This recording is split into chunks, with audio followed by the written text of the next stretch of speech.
Meus amados irmãos, minhas amadas irmãs, eu sempre elogiei aqui a minha comunidade, a Igreja de São Peregrino, pelo alto teor, da capacidade da memória que tem, Aqui eu posso perguntar qualquer texto, qualquer situação bíblica, que é na hora que sai, Na hora que sai, Domingo passado, final de semana passado, quem lembra o que era o Evangelho? Quem lembra? Ih, tem gente batendo na cabeça assim, para tentar recordar a memória assim, Domingo passado, Jesus estava indo para onde? Decidiu ir para onde? Para Jerusalém, ele decidiu ir para Jerusalém. Ele falou assim: eu tenho que ir para lá vão tirar a minha vida, vão me torturar, vão me massacrar, eu vou morrer, mas depois de 3 dias eu vou ressuscitar. Isso que Jesus havia anunciado. Só que ele havia anunciado, e de repente, poxa, estou indo para Jerusalém. Os discípulos estavam mais aéreos, e olha, a alta capacidade dos discípulos, estavam aéreos. E aí de repente não ligaram muito, estavam apavorados com a palavra de Jesus, mas Jesus deve estar delirando. E aí eles começaram pelo caminho, O que aconteceu com 2 irmãos? Tiago e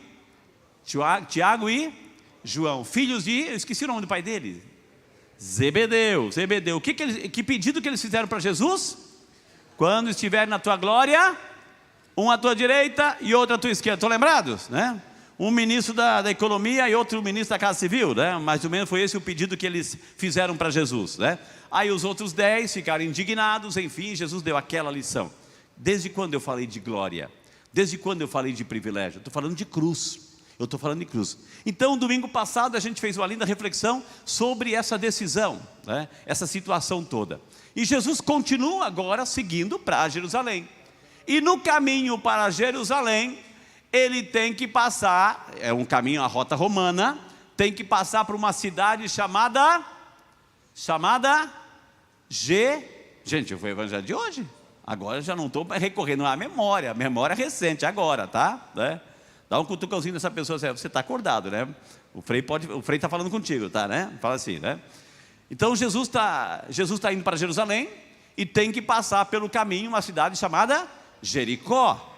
Jericó, aquela famosa cidade de Jericó, que quando Josué lá atrás, Moisés morreu, Josué liderou o povo, tinham que entrar na terra prometida e tinham que passar por Jericó. Jericó estava toda amuralhada, e aí foi aquele famoso cerco de Jericó, que hoje a gente faz, 7 dias, 7 noites, clamando que as muralhas caiam, Então aí o famoso cerco de Jericó, isso é passagem bíblica. Dizem que, os estudos hoje dizem que Jericó é uma das cidades, ou a cidade, dizem, a cidade mais antiga do planeta.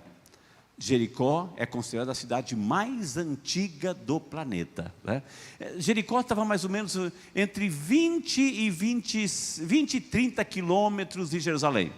Então Jesus estava passando por lá. E nesse caminho para Jericó, tinha algumas rotas que eram perigosas. Ali passou também, lembra aquele episódio do bom samaritano, Aquela pessoa, porque muitos salteadores aproveitavam algumas rotas, alguns caminhos assim, para assaltar as pessoas. Então Jericó.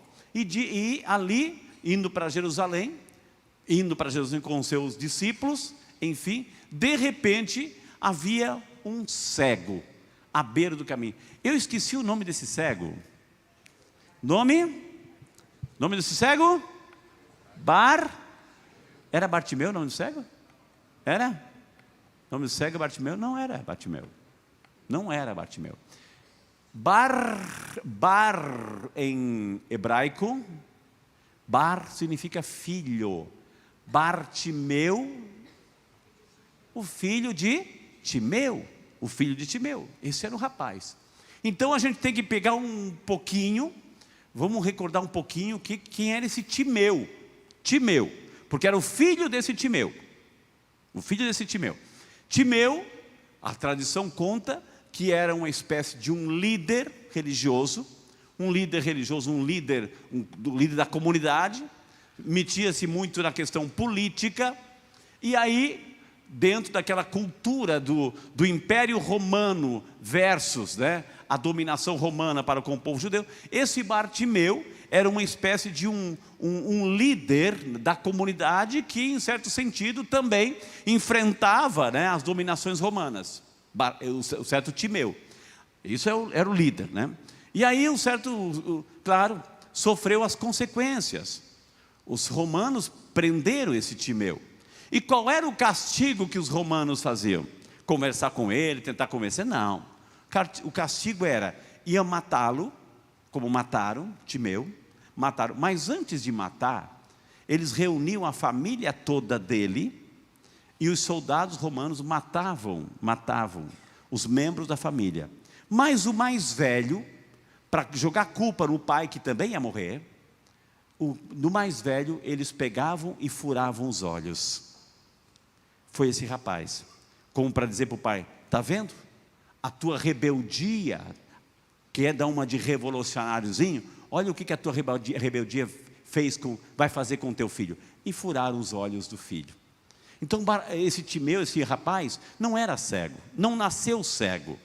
Então ele carregava o peso, né, das atitudes do pai, que certamente fazia de boa intenção.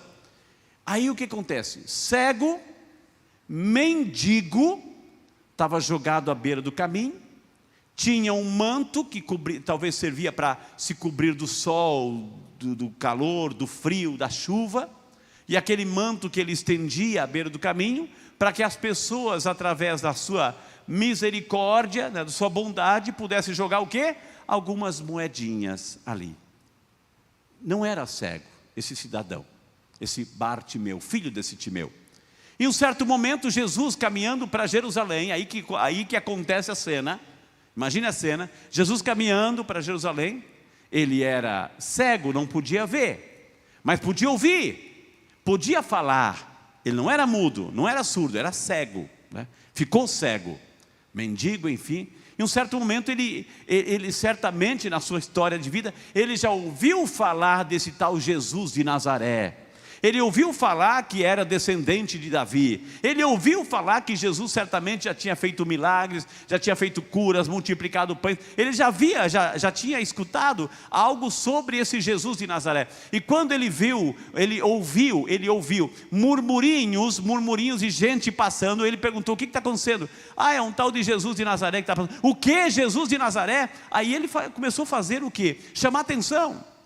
Começou a chamar a atenção desse Jesus de Nazaré. Jesus, filho de Davi, tem piedade de mim. E as outras pessoas: cala a boca, fica quieto, não fala, e não atrapalha, enfim, fica quieto, fica por aí. E aí mesmo que ele recorria: Jesus, filho de Davi, tem piedade de mim. Aí Jesus ouviu, Jesus parou e mandou chamá-lo. Jesus parou e mandou chamá-lo. E aí ele foi trazido para perto de Jesus. Aí quando: coragem, levanta-te, o mestre te chama. Olha, coragem, levanta-te, Jesus te chama. Coragem, levanta, Jesus te chama. Ele deu um salto de alegria, jogou o manto por terra e o levaram até Jesus.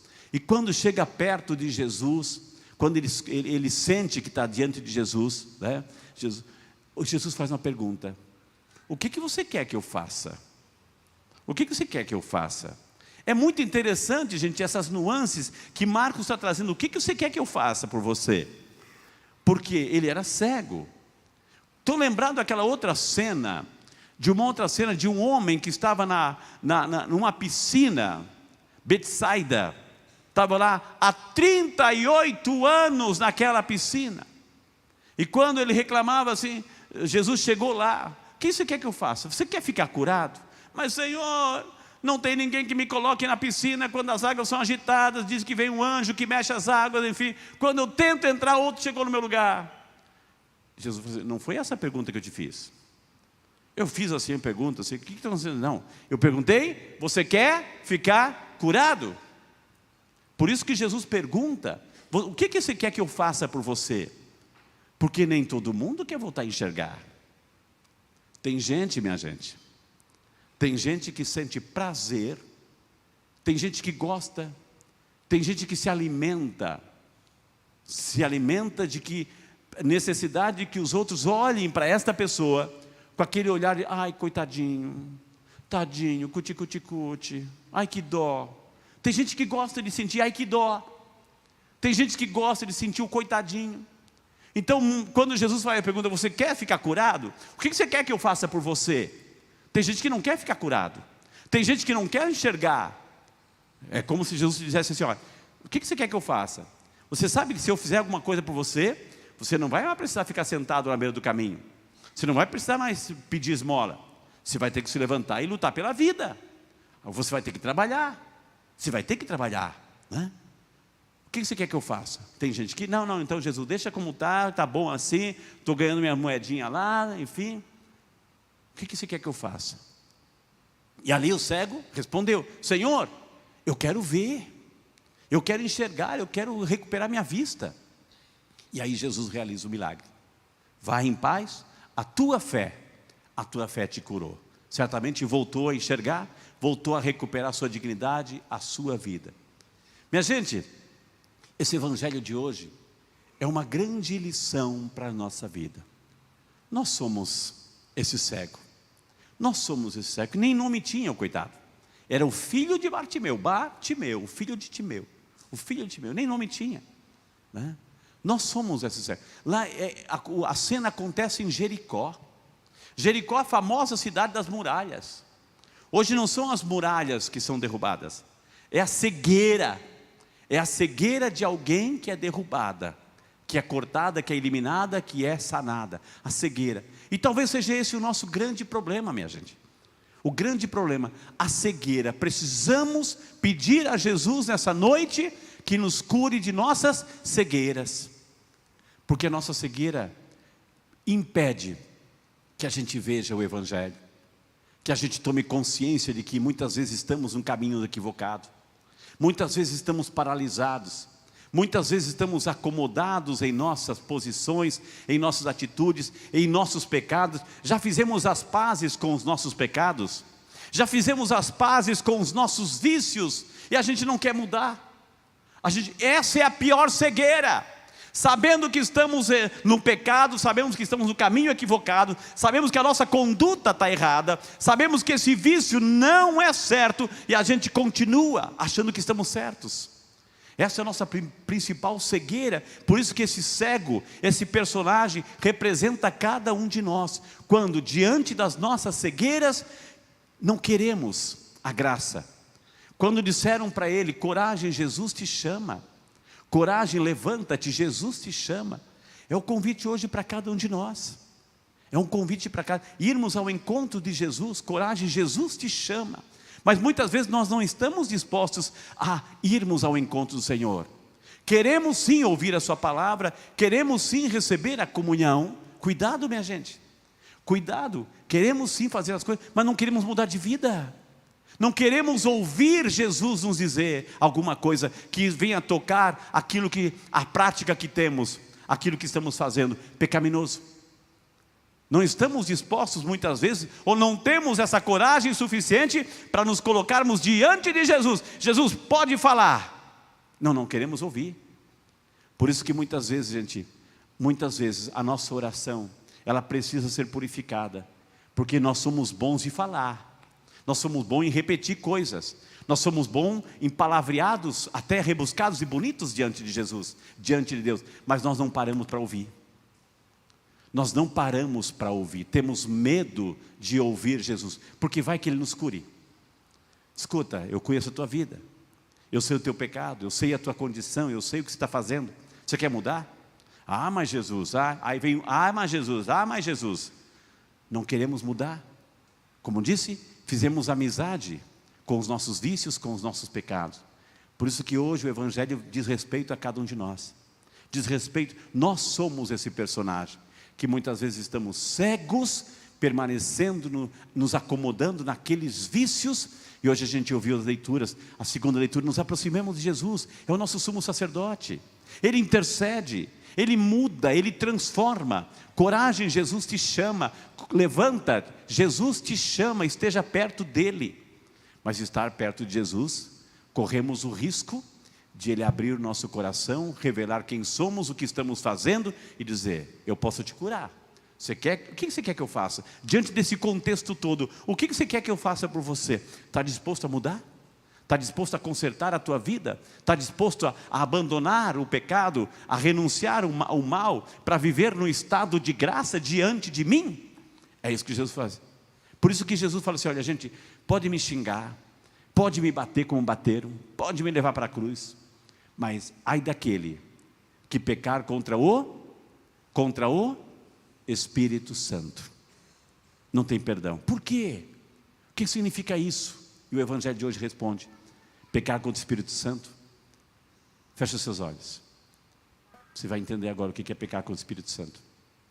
Imagine, num quarto escuro, um ambiente escuro, todo bagunçado, tranqueiras, tralhas por todo lado, onde você vai dar um passo, imagine você dando um passo e bate em alguma coisa, e tem medo de se mexer, porque você não sabe, você não está vendo nada, está muito bagunçado, é muito perigoso dar um passo, você está no escuro, e de repente vem o Espírito Santo, e pega na tua mão, e acende a tomada, e aí você volta para a luz, e vê a bagunça que está a tua vida, e vê a bagunça, a desordem que está o teu interior, o pecado diante de ti, a bagunça, enfim, aí o Espírito Santo te diz, vamos arrumar, vamos consertar isso, vamos colocar cada coisa no seu lugar, vai ser difícil, vamos consertar, mas eu te ajudo. Agora você está vendo o que está errado,